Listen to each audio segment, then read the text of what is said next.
Jacobs, their star running back, could hold out. This after Jimmy Garoppolo failed a physical.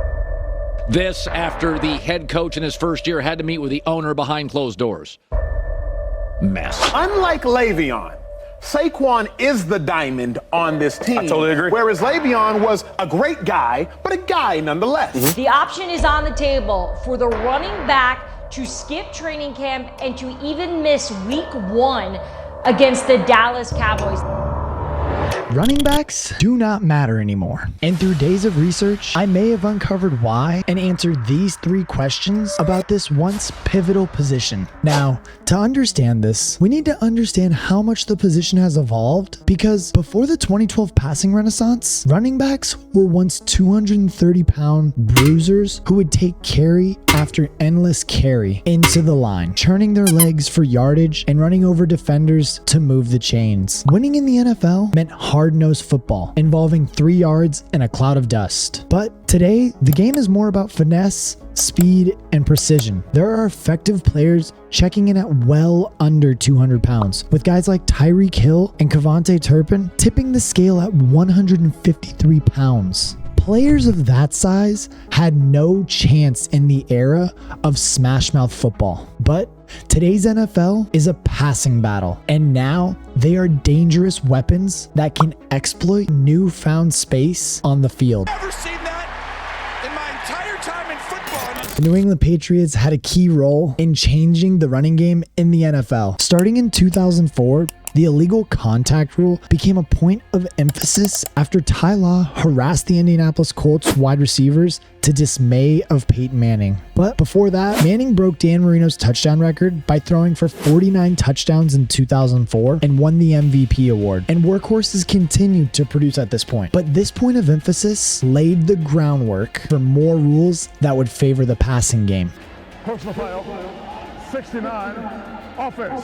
He was giving them the business. In 2006, the league enacted a rule prohibiting a defender from hitting the quarterback below the knee after several quarterbacks were injured. Don't touch my knees.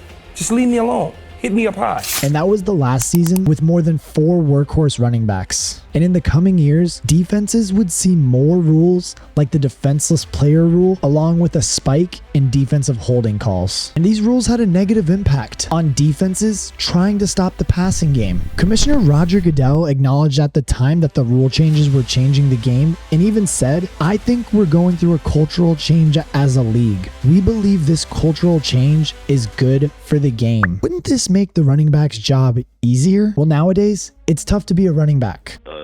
It sucks to be a running back right now, honestly. For starters, playing the position, you're asking to be plagued with injuries. I had 14 surgeries in my career. Jesus and yeah, Christ. it's just crazy. Like it's normal to me, and it's normal to people that play in the league.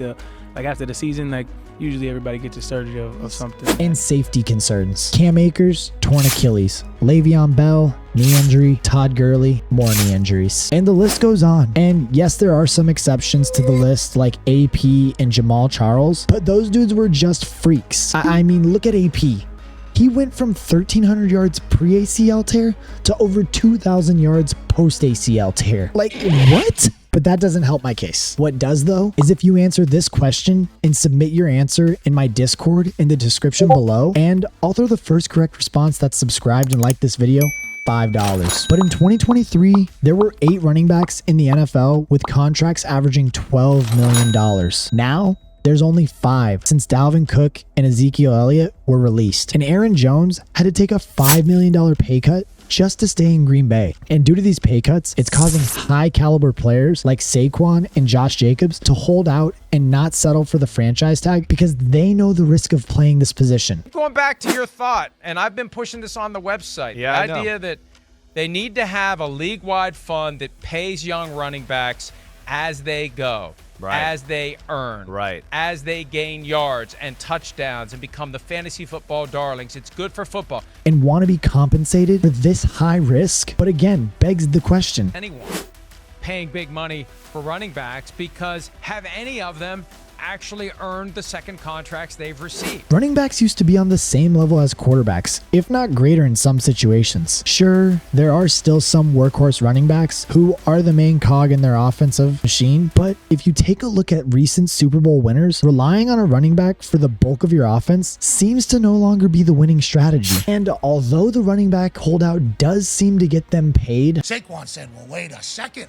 That's your idea. That's not my idea. I'm getting $10 million. I should be getting 15, maybe 14, 16. If you put that over a couple years, that's a vastly different life than if I'm just making what the franchise tag is. the production typically falls off immediately after. Look at Zeke. Dude was proving to be a generational talent at the running back position, tallying over 1,400 rushing yards 2 out of his first 3 seasons. And entering his 4th season, Zeke decided to hold out of all activities that offseason with Dallas. Now, that is until Jerry Jones gave in to Zeke's holdout and rewarded him with a 6-year, $90 million contract. I gotta just give him a standing ovation for that. No, we gotta give him a standing ovation. What you mean we? Yes, we did it. Oh, we Finally, happy days are here again. Super Bowl, here we come. Which is absurd for the running back position. And in his 4th year, Zeke did run for 1,400 yards, but you could tell all throughout the season that Zeke didn't look as explosive as he did his first 3 years and is now out of a job. And the Cowboys must have known he was cooked because his final play wasn't even as a running back.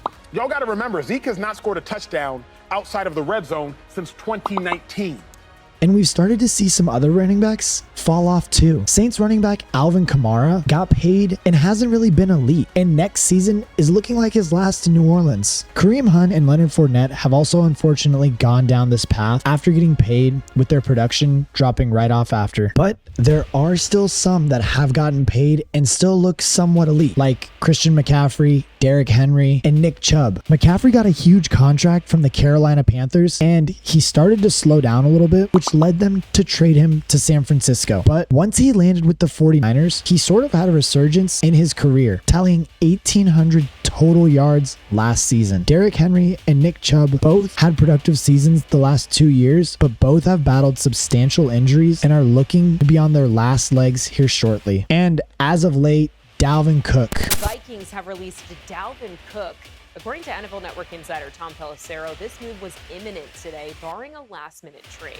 After 4 straight 1,000-yard seasons with the Minnesota Vikings, Cook was just released due to his high contract, with the running back market being the way it is. Teams are noticing what the Chiefs have done with barely dumping any money into their running back room and getting 3 different versions of young and cheap running backs to do what they need for them in their offenses. This past free agent class had 3 Pro Bowl running backs in Josh Jacobs, Saquon Barkley, and Tony Pollard, who were all franchise tagged due to their general managers being too afraid to hand out long-term deals with the recent trends. When you just look at the last 3 guys to get big money, you know, I'm scarred by that. Of course, Ezekiel Elliott last year, yeah, I don't think he performed up to that his capabilities or up to the standard of being the #1 running back in the sport. Of course, we've seen what happened with Todd Gurley and the risk-reward factor there. Le'Veon Bell, another guy in the mix there. David Johnson. I mean, the last 4 big running back contracts have all not really worked out in the favor of the team. And really makes you wonder if we are slowly going to start seeing more teams use multiple running backs instead of paying one to be a workhorse for them.